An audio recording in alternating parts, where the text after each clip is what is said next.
Okay, let's go over the NBA trade deadline. Of course, too much drama for me to pay attention and just keep with the consistent overall news that happened over four team trades, three team trades. 51 players got traded in just one night, involving 37 second round picks that were involved in the trades. We had a total of 5 second round picks from one team over for one player. Of course, the Los Angeles Lakers were the major headliners, of course, knowing that Russell Westbrook has been in trade talks over the past 2 seasons over the failure to actually proceed, success, especially around not even making the postseason over with Russell Westbrook. Mike Muscala heads over the to a more contending team of his 3-and-D play for Justin Jackson that I thought was an OKC Thunder to begin with. So that's 2 second round picks for 2023 and 2029. Kern Birch, Keem Birch over for a first round pick, a second round pick for Jakob Poeltl for $9 million. There was even a three-way trade after they just traded away Jay Crowder for George Hill, a 2025 pick, 2024 pick, and these are 3 second round picks, and Serge Ibaka and Jordan Norwa for Kevin Durant to compensate over his $44 million residing over his declining contract. TJ Warren returning over to Phoenix. Then Jay Crowder heading over to Milwaukee. And then, of course, Brooklyn gets a lot of first round picks. They proceed to get the 2023 first round pick, unprotected 2025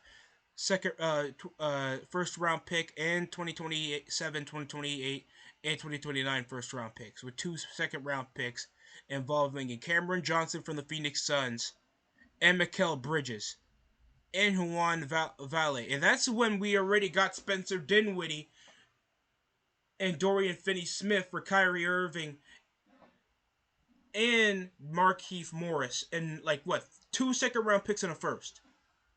And then we got, of course, the notorious three-team trade involving D'Angelo Russell, Malik Beasley, and Jared Vanderbilt from the Minnesota Timberwolves for Mike Conley and Nick Alexander Walker, with 3 second round picks for the next 3 to 4 seasons. Russell Westbrook heads over to Utah, involving the remaining 27 first round pick, 2027 first round pick from the Los Angeles Lakers, with Juwan Toscan Anderson and Damian Jones. So literally 2020 Lakers are literally on this team. No, 2021 Lakers are on this team. Even Jordan Clarkson, he's a former Laker. They got drafted from that team. That's insanity. Pat Bev goes over to Orlando to get Mohamed Bamba. Shadiq Bey heads over to Atlanta. And Davin Reed, that I think he played for Denver, for Thomas Bryant, that hasn't been producing much on the defensive side of the ball for the Los Angeles Lakers, so they get rid of him. And Sean Highland. The Clippers, I was shocked over the rotation players they left. They traded around for 2 second round picks and Eric Gordon for Danny Green from over Memphis Grizzlies, and John Wall, that's been stuck over an injury reserve for an overpriced Luke Kennard contract that they're not trying to waste $13 million and extend that over for a spot up shooter. Josh Richardson, vet wing from the Spurs, for 4 second round picks, and Devontae Graham. What? I don't even know why he's even worth that much, over $12 million. Why didn't they just trade that for Jakob Poeltl? Mason Plumlee from the Hornets. I think he's been there for quite a while. For Reggie Jackson. Then Justin Holiday and Frank Kaminsky from the Atlanta Hawks go to the Houston Rockets for Bruno Fernando and Grayson Matthews. Oh, and Darius Bazley, young forward from the Thunder, go to the Suns for Dario Saric. I guess tall 3 and D Euro big is not good enough for Phoenix. At least they get a pick and they squeeze out the $9 million still left over his deal. So I guess no buyer's remorse for Dario Saric when they thought they can contend. Well, they can contend now with Kevin Durant, Josh Hart, Bojan Dolovalovich. I cannot say his name. I really thought it was going to be Bogdanovich. I really thought. But we got rid of Cam Reddish, Micah Golovich, Ryan Mbenchenko, Matisse Thybulle from the 76ers, and Ante Tomish, that's probably from Charlotte. And Charlotte gets the Knicks' former second round pick plus 2 second round picks. 2 second round picks go to the Sixers just for getting rid of some rotation players and G League players and Cam Reddish. And I'm welcome for the change of Cam Reddish. Cam Reddish has been struggling, especially this is going to be his third team for the Portland Trail Blazers. He's been struggling to fit. He's a bit undersized over his play style. He's over certain identities that teams want to go by, and I guess that's the reason why Cam Reddish is struggling. Hopefully, he can find himself getting more of a bigger role over on Portland if they're still trying to contend. I think they're currently still 12th seed in the Western Conference, though. Kessler Edwards heads over to heads over to Sacramento, while David Manchatu heads over to Brooklyn. We have had two four-way trades on this team. We literally in this league, it's insane. We had 12 trades in just one night, guys. I don't even know how that's even possible. And most of this had franchise changing shit, because for majority of the escapades that happened over the regular season, if it wasn't for the drama that had to go with the Memphis Grizzlies thinking that they were hot stuff heading over to the regular season, and now they're coming up going over 2 straight 5-game losing streaks, and Ja Morant saying that there isn't much to worry about over to the West because the Golden State Warriors, obviously, they're not on the top of their game this season. We know that the Clippers are possibly going to underperform. The Nuggets are the same form that we regularly see them anyway. But we're looking at the context of thing where we have two superstar players over on two contending teams like the Phoenix Suns and the Dallas Mavericks, already with contending core pieces. Lakers just got D'Angelo Russell over a 4-way trade, and they're already contending over in the West. We don't know how Russell Westbrook's gonna even last over on Utah if he's still willing to build over a bigger role because of how much he came from being a perennial 6-man, already having a Hall of Fame resume, and trying to build a contendership in LA, and him getting devalued trade stock wise if it wasn't for his contract. Would he try to rebuild his career over on Utah? And if anything like that's even gonna last, because we know what Westbrook's still a bit hurt. And this is all before All-Star Weekend, guys. So there's no love lost in any of this stuff. I'm being serious with you. I think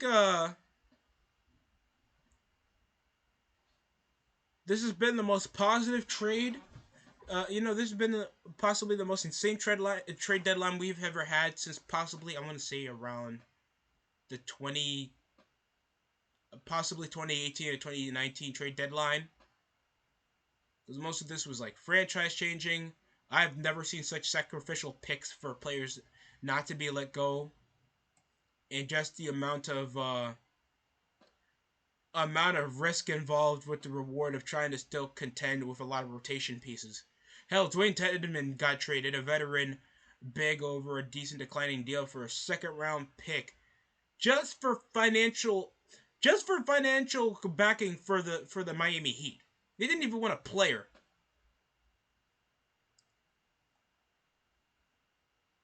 All I'm saying is I think the winners of the trade possibly is Brooklyn. They have a lot to follow back on to rebuild their franchise from the ground up instead of always trying to shoot and buy a buying team. Over, I understand they're in the relocating market and they're trying to make themselves relevant, but you guys are not even as big as the Knicks still, and they get harder headlines even when they lose or have a losing regular season. Milwaukee picked up an active player that's been willing to leave over Phoenix for rotation minutes and his defensive work. George Hill returns to Indiana with Serge Ibaka and Malia for a future playoff contender out of Indiana. Mike Muscala, Pacers win the trade here just for Justin Jackson. Insanity right there. Knicks just won a massive trade over getting Cam Reddish. I mean, getting Cam Reddish out of there with a declining deal. Josh Hart's a good spot up shooter. Basic over his release, especially with our 3-point offense. Hart needs to help us actually the Knicks close out games. Matisse Thybulle, I wish the Knicks got him too. A decent wing that can play over with the second unit. I would love a young guy like him on the Knicks. But seeing how like the Portland Trailblazers gotta work over to the ground up, it'll be good to see if he can get some upside over with Portland. They also got Kevin Knox, that was on the Pistons for the past 2 seasons. James Wiseman over the Golden State Warriors. And the Blazers just traded away Gary Payton Jr. that they literally won a championship with. His anchorship in defense and shooting has been the upside to why the Warriors even won the finals to begin with. So I was just shocked when he left over free agency from literally last summer. It's kind of, and just to gain 2 second-round picks over from Atlanta, what a steal for Golden State. Saddiq Bey, that's I never expected him really to leave Detroit, so that's a shocker there. But 4 second-round picks is wild just for Josh Richardson. I'm not gonna lie there. I feel like that's a shoddy trade. And knowing San Antonio and their system to actually build over young players, imagine if that's gonna turn into the next LaMarcus Aldridge or DeJounte Murray. Just knowing how even though like the Spurs are obviously in a rebuilding cycle with Popovich getting older, they're still a really ground up team and they really build a foundation for their offense. Still, they'll still keep it close. If you sleep on the Spurs, they will make it close. And Mason Plumlee for Reggie Jackson, I feel like it's necessary. Reggie Jackson obviously has a defensive issue, and you get something to get the pressure out of Zubac. So I'm gonna say that some of these were notable pieces, but I felt like too much bang for a lot of people's buck, especially over John Wall, that's been burning his britches over with his discussions that he had over with Houston and him not even gelling over or even not even being that impactful since joining the Clippers. And we know how much Houston's been more engorged into trying to build over a younger foundation, just be a freaking AAU team. And people thought that the Rockets were, the Thunder were an AAU team until uh, you get to see Shai Gilgeous-Alexander play, and you actually see a young, exciting unit over on the Thunder, while Jalen Green is the only upside, even though he has his issues. And Danny Green, I just felt like he just slept. He just slept with a bag right there. He's with the Timothy Mozgov contract with $10 million for not doing much and not being as effective on a team since the Lakers. And that was 2020. So you guys tell me around 2021. I think he still performed around until they lost in the first round against the Suns. So you guys tell me how you guys feel about the trade. You think your team won? You think your team lost? It's always the most exciting part of the NBA season. If you think some of the games are getting boring, you want to see. What the? So please subscribe. Tell me how you guys feel in the comment section below. That's it for me. Thanks for watching the DST Show.